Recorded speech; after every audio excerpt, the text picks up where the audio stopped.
Very good evening. Welcome to World Now at 4. I am Peace Ogenegbawe. First, let's talk the headlines. On the headlines, immigration launches fast-track service for diaspora Nigerians. Burkina Faso recalls envoy in Ghana after Wana claims. Still on the news, at least 4 people dead after boat capsizes in English Channel.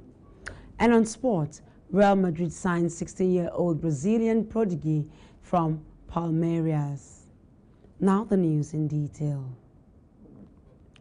The Federal Ministry of Interior and the Nigerian Immigration Service, that is the NIS, have launched a special service that enables Nigerians living in foreign countries with expired passports to return home without any hindrance at any port of entry. Public Relations Officer of the NIS, Anthony Akoneme, noted that the special fast-track service is part of passport administration and immigration service reforms. The dedicated service allows Nigerian passport holders in the diaspora to board at their countries of residence and be admitted into Nigeria with their expired international passports available from December 12, 2022 to January 31, 2023. Furthermore, the service gives the returnee Nigerians opportunities to renew their Nigerian passports during their stay in the country as part of the multi-layer strategic reforms of passport administration in the country. Meanwhile, Comptroller General of the Immigration, that is the CGI, Issa Idris, in a circular dated December 9, 2022, to the Minister of Foreign Affairs, heads of foreign missions, immigration attaches, airport controllers, and airline, stated that the federal government of Nigeria approved the special arrangement. The Minister of Science, Technology and Innovation, Adeleke Mamora, has solicited energy stakeholders' collaboration to maximally harness the nation's energy potentialities for development. Mamora made the call when he declared open a 3-day expanded stakeholders engagement and interactive consultations on the proposed 30-megawatt hybrid pilot wind farm project on Thursday in Sokoto. It was reported that the project is located at Jaredi Town and Shagari Earth Dam in Shagari local government area. It said the stakeholders' engagement and consultation was intended to, among other things, seek to alight and chart a way forward for the country to deepen, grow, and develop the energy sector for sustainable development. According to him, the choice of Sokoto cannot be overemphasized, as all available data reports suggested it had favorable renewable energy potentialities.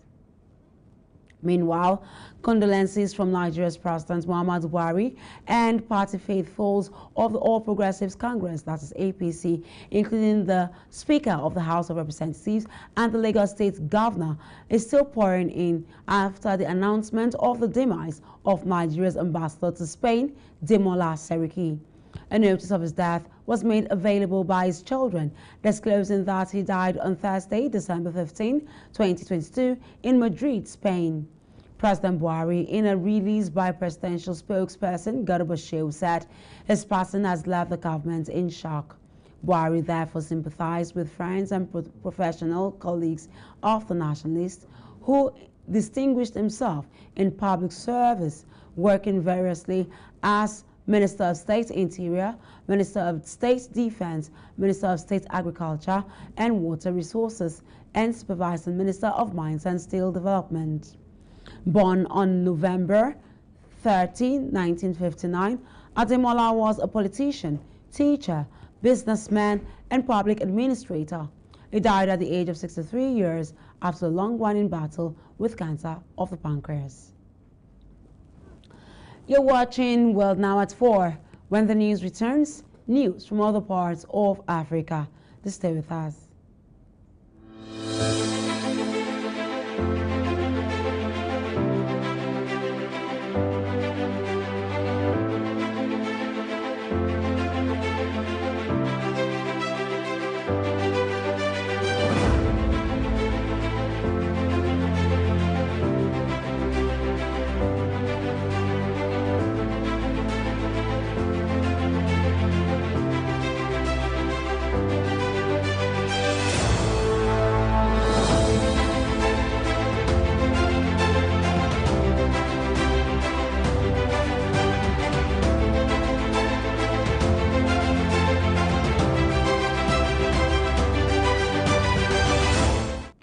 Welcome back.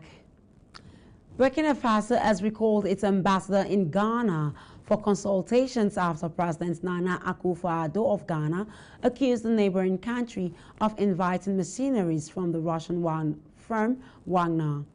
Ghana's ambassador to Burkina Faso has also been summoned for a meeting on Friday morning at the Foreign Affairs Ministry, according to the Burkinabe State Information Agency. President Akufo-Addo made the claims on Tuesday during a meeting with U.S. Secretary of State Antony Blinken on the sidelines of the U.S.-Africa Summit in Washington, D.C. It described the development as distressing. Meanwhile, several children in Egypt are reported to have died after being mistakenly given fake antibiotics. In one case, a 2-year-old child with a high fever temperature died after hospital doctors injected him with drugs that turned out to be counterfeit. Egyptian media say more than $160 million worth of fake medicines have been seized there in the month alone, though the problem is a global one. Meanwhile, a recent report by the American Journal of Tropical Medicine and Hygiene estimated that counterfeit drug medicines kill as many as 300,000 children each year. Let's now move to other parts of the world, but after this timeout, stay with us.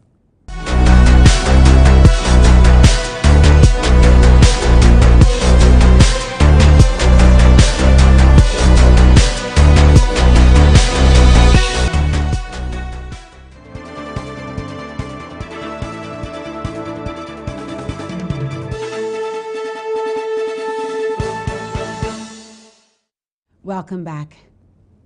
The United States of America's President Joe Biden yesterday said he will support African Union, that is the AU, joining the G20 group of large economies as permanent members.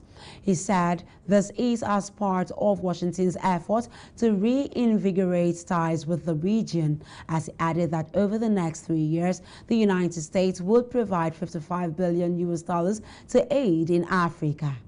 Biden, speaking at a U.S. Africa's Leaders Summit event on the AU Agenda 2063, said the United States is looking to increase collaboration in all areas, maintaining that Africa belongs to the table in every room where global challenges are being discussed and in every institution where discussions are holding.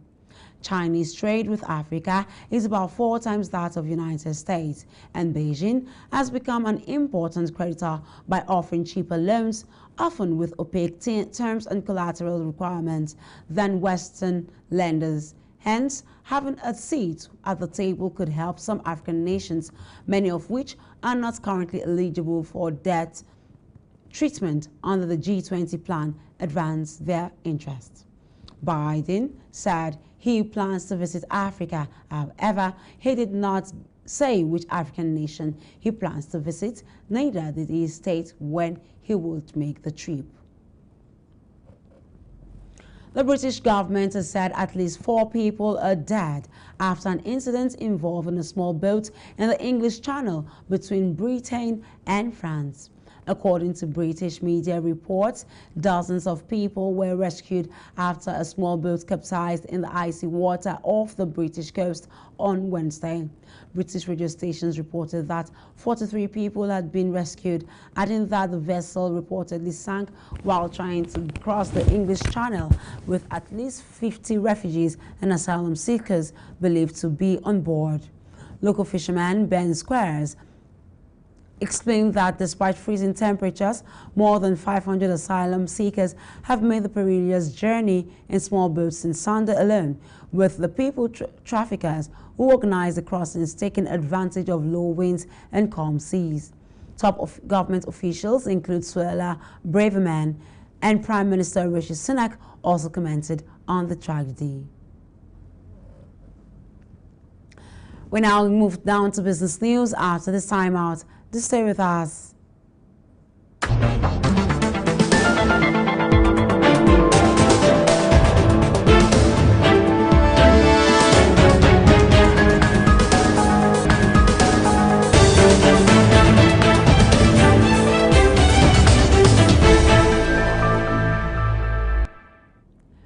Welcome back, and now it's time for business news.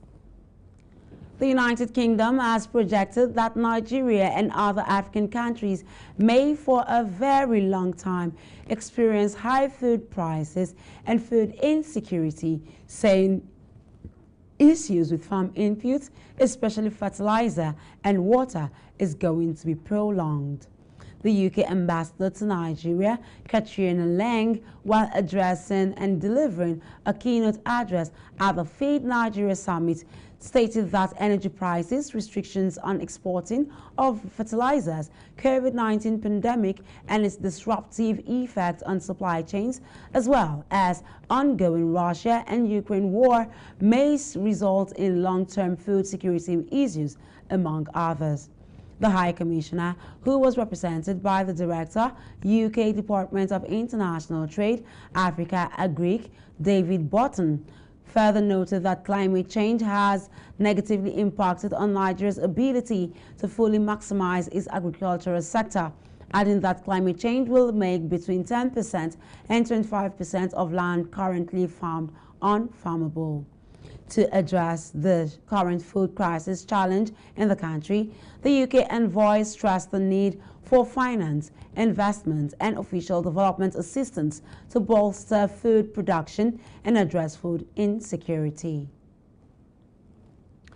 Meanwhile, the Federation Accounts Allocation Committee has shared a total sum of 902.053 billion naira in November 2022 Federation accounts revenue to the federal government, state, and local government councils. This is contained in a communique signed by Henshaw Ogubike, who is the Director, Information, Press and Public Relations, Office of the Accountant General of the Federation at the end of the committee's meeting for December 2022.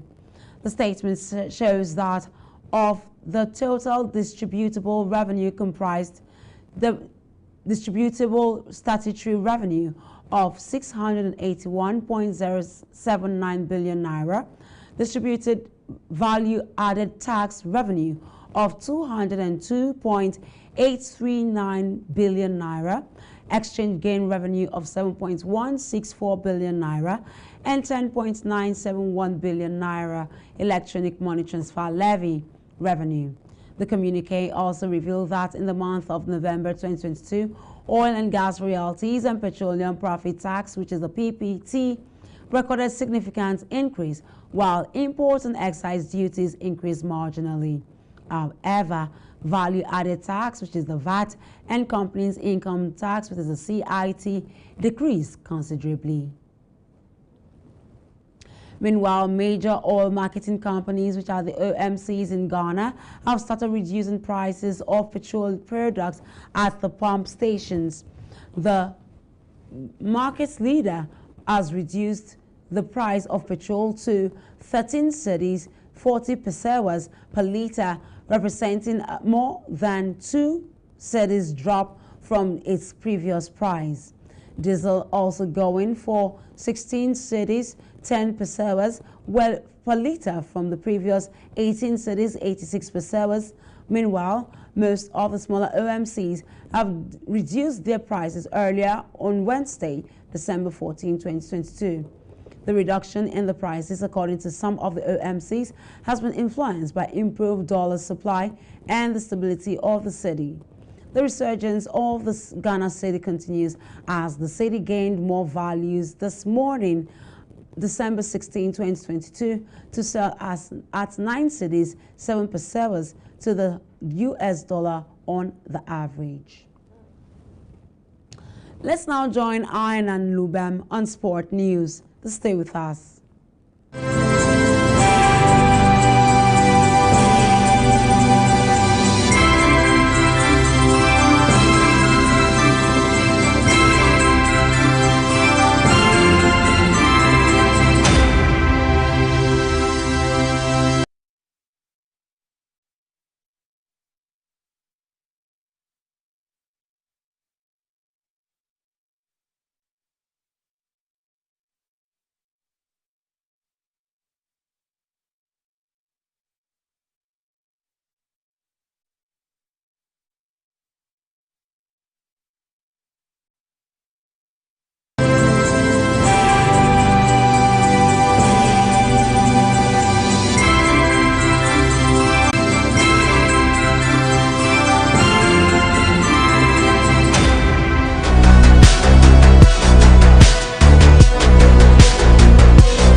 Good evening and welcome to Sports News on World Now at 4.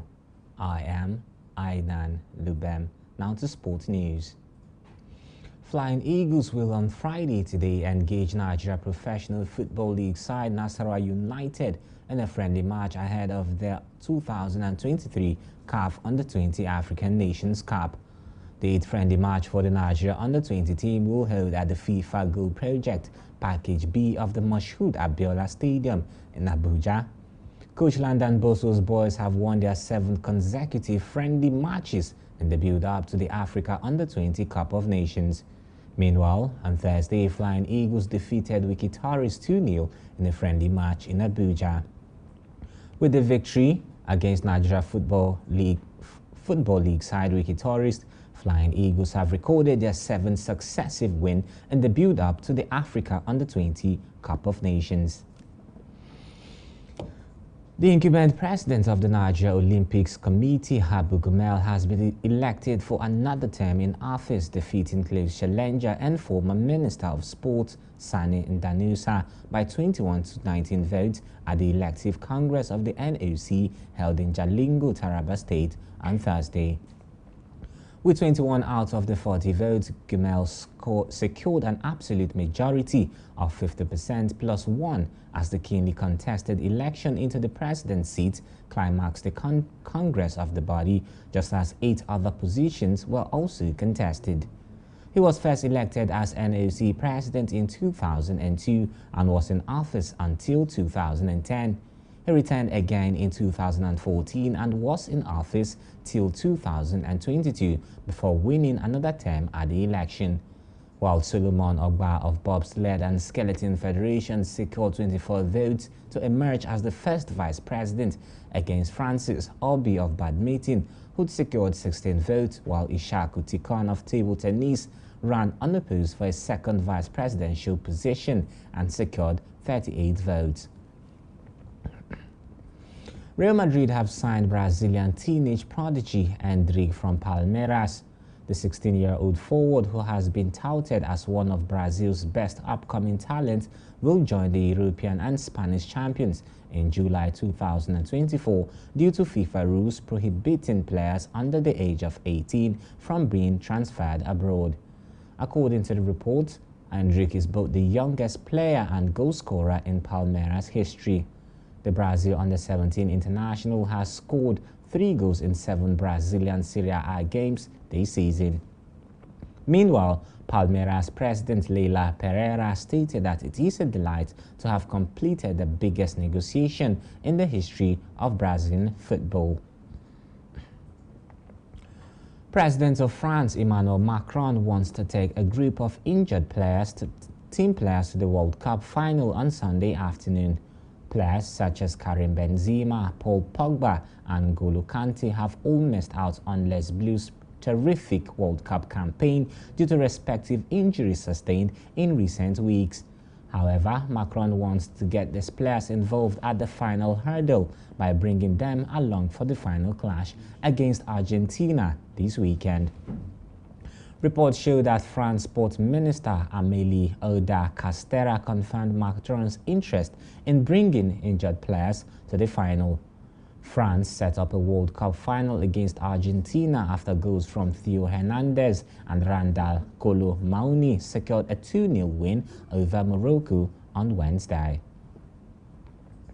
And that's your sports news and World Now at 4. Back to Peace for the rest of the news.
Thank you, Ian and Luben, for that. And that's all now at 4, but before we go, here are the headlines again. We told you that the immigration has launched fast-track service for diaspora Nigerians. From Burkina Faso, there's been a recall of envoy in Ghana after Wana claims. On the international scene, at least 4 people have died after boat capsizes in English Channel. And on sport, Real Madrid has signed 16-year-old Brazilian prodigy from Palmeiras.